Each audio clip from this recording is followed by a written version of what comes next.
Hello दोस्तों, Shiv education channel पर आपका स्वागत है। आज की क्लास में हम क्या देखने वाले हैं। हम भौतिक प्रदेश पढ़ रहे थे और भौतिक प्रदेश के अंदर बालू का स्तूप प्रदेश के अंदर देखा था और बालू का स्तूप के बारे में कैसे बालू का स्तूप बनते हैं ये जानकारी हमने पिछली क्लास में देख ली।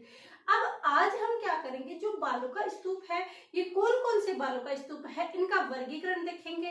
कौन कौन से वर्गीकरण है, मतलब कौन कौन से जो ये है बालू का स्तूप है कहाँ पर पाए जाते हैं, इनका वर्गीकरण कैसे किया जाता है, इनकी आकृति कैसी होती है, क्योंकि यहाँ से क्वेश्चन आते हैं। तो ये जो क्वेश्चन आते हैं हम बिल्कुल भी ये पॉइंट छोड़ नहीं सकते, हर एग्जाम में क्वेश्चन आते हैं।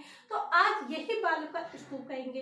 कल वाली वीडियो में एक चीज हमारी रह गई थी कि मरुस्थल मार्च, क्या रह गया था, मरुस्थल मार्च। ये मरुस्थल मार्च किसे कहा जाता है, तो कल मैंने कहा था कि जैसे कोई हवा आती है, यहाँ से तेज गति के साथ हवा आई, क्या आई, तेज गति के साथ हवा आती है।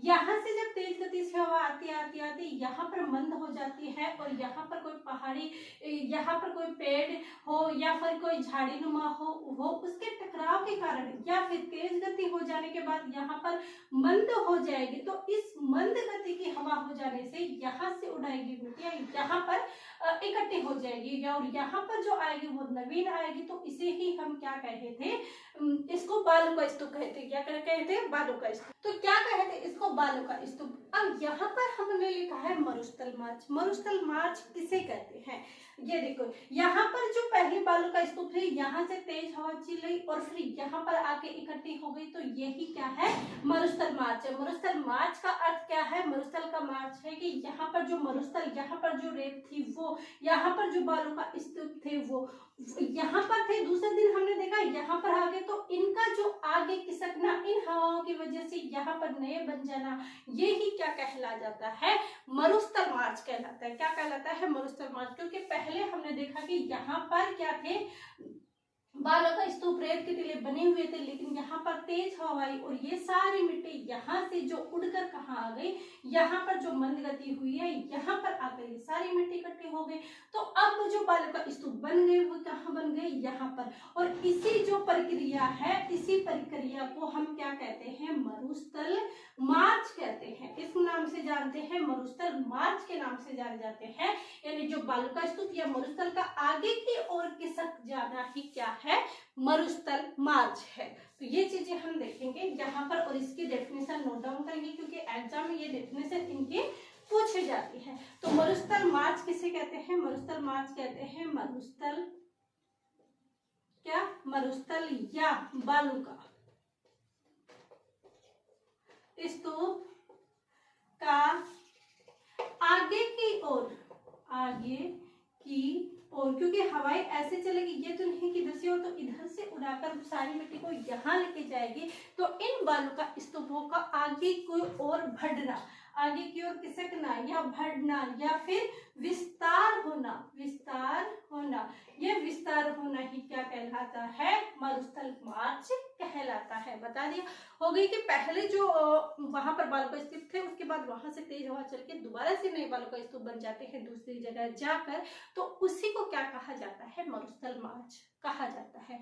अब ये जो बालू का स्तूप है इनको हम दो वर्गों में बांटते हैं। क्या, ये जो बालू का स्तूप है, बालू का स्तूप है, इन बालू का स्तूपों का वर्गीकरण हम करते हैं दो प्रकार से। कितने प्रकार से, दो। अब वो दो प्रकार कौन कौन से हैं, जहां से हम क्या करते हैं, इन बालू का स्तूपों का वर्गीकरण करते हैं। यानी हमने दो प्रकार से डिवाइड किया है, लेकिन वो दो प्रकार कौन कौन से हैं, जिनके आधार पर किया है, तो कैसे करेंगे। देखिए बालू का स्तूप कहाँ पर बनते हैं कि जहां पर रेत अधिक हो, तो क्या वहां पर क्या होगा, तो देखिए जहां पर रेत अधिक हो वहां पर कहीं कहीं पर वनस्पति पाई जाती है और कहीं कहीं पर क्या होता है, इस मरुस्थल मार्च के कारण, इन हवाओं के कारण क्या होता है, जैसे ये रेत जाते हैं तो इनकी आकृति अलग अलग बन जाती है। कोई अर्धचंद्राकार हो जाते हैं, कोई ऐसे डिग्री हो जाती है, कोई 90 डिग्री, तो इनकी जो आकृति होती है वो, तो ये दो भागों में तो हम विभक्त कर सकते हैं। क्यों, क्योंकि देखिए रेगिस्तान मरुस्थल है, वहां पर एक तो क्या है कि छोटी छोटी झाड़ियां या कुछ वनस्पति वहां पर होगी तो वो वनस्पति के आधार पर बांटेंगे, और एक जो वो रेतीले मैदान के जो टीले हैं, रेत के मैदान है, रेत की जो मरुस्थल है, वो बालू का स्तूप है, वो क्या करेंगे, विभिन्न आकृतियों के अंदर बन जाते हैं। तो उन विभिन्न आकृतियों को बन जाने के कारण उन विभिन्न आकृतियों का हम अध्ययन करेंगे, और जो विभिन्न आकृतियां कौन कौन सी है वो देखेंगे।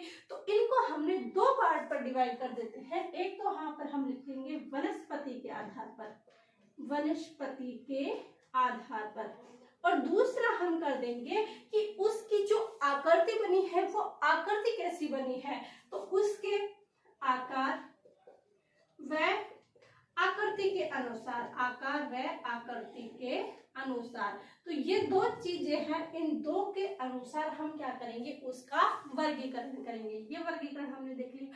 अब वनस्पति के आधार पर क्या वर्गीकरण करेंगे, कौन कौन से आएंगे, तो वनस्पति के आधार पर एक तो आ जाएगा बालू का स्तूप, बालू का स्तूप विहीन क्षेत्र, विहीन क्षेत्र, यानी वनस्पति के आधार पर ऐसे क्षेत्र जहां पर बालू का स्तूप नहीं बनते, बालू का स्तूप विहीन, या फिर हम विहीन को भी लिख सकते हैं बालू का स्तूप रहित, जहां पर बालू का स्तूप नहीं बनते, और एक लिख सकते हैं कि बालू का स्तूप सहित क्षेत्र, यानी वो क्षेत्र जहां पर बालू का स्तूपों का निर्माण होता है और वो क्षेत्र जहां पर बालू का स्तूपों का निर्माण नहीं होता। तो बालू का स्तूप रहित और बालू का स्तूप सहित, ये वनस्पति के आधार पर हमने कितने भागों में बांटा है, दो भागों में। कितने भागों में, दो भागों में। और जहां पर जो बालू का स्तूप सहित है, जहां पर बालू का स्तूप बनेंगे, उनको हम आकार और उनकी आकृति के आधार पर वर्गीकरण कर देंगे। लेकिन जहां पर बालू का स्तूप रहित क्षेत्र है, उन रहित क्षेत्र को हम धोरे या धरियन भी कहते हैं स्थानीय भाषा में। वहां पर जो लोग हैं उसे क्या कहते हैं, तो इन बालू का स्तूप रहित क्षेत्र को स्थानीय भाषा में, किसमें, स्थानीय भाषा में, तो स्थानीय भाषा में इसे धोरे या धरियन कहा जाता है, धोरे या धरियन कहा जाता है, धोरे या धरियन कहा जाता है। किसको, इन बालू का स्तूप रहित क्षेत्र को। अब बात आती है कि आकार व आकृति के अनुसार हमने कितने वर्गों में बांटा है, तो इनके आकार और आकृति के अनुसार तो हो गया, एक तो हो गया बरखान, बरखान बालू का स्तूप, बरखान बालू का स्तूप या अर्धचंद्राकार बालू का स्तूप, इनकी आकृति अर्धचंद्राकार हो जाती है और सर्वाधिक क्या है, ये नुकसानदायी होता है। सबसे ज्यादा नुकसानदायी होता है क्योंकि ये 10-20 सेंटीमीटर का हवा से लेकर 100-200 मीटर तक की हवा तक क्या बनते हैं, ये बरखान बालू का स्तूप बनते हैं, और ये सर्वाधिक क्या होते हैं, सर्वाधिक नुकसानदायी होते हैं। एग्जाम में क्वेश्चन आता है कि सर्वाधिक नुकसानदायी बालू का स्तूप कौन से होते हैं, तो वो होते हैं बरखान बालू का स्तूप। इसके आगे कौन से बालू का स्तूप है, इसके आगे है, एक तो है अनुदैर्ध्य बालू का स्तूप, और एक जो बालू का स्तूप है वो है अनुप्रस्थ बालू का स्तूप। एक तो है अनुदैर्ध्य बालू का स्तूप और एक है अनुप्रस्थ बालू का स्तूप। इनको जब ये दोनों को हम एक साथ लेके पढ़ेंगे तब मैं आपको पूरे अच्छे तरीके से बता दूं कि अनुदैर्ध्य क्या है, अनुप्रस्थ क्या है, क्योंकि दोनों के अंदर हमें यहाँ पे क्या देखना है, अंतर देखना है। वो अंतर हम आपको जब इसकी पूरी व्याख्या पढ़ेंगे तब समझाएंगे, ताकि क्या है कि आपको अच्छे से समझ में आ जाएंगे।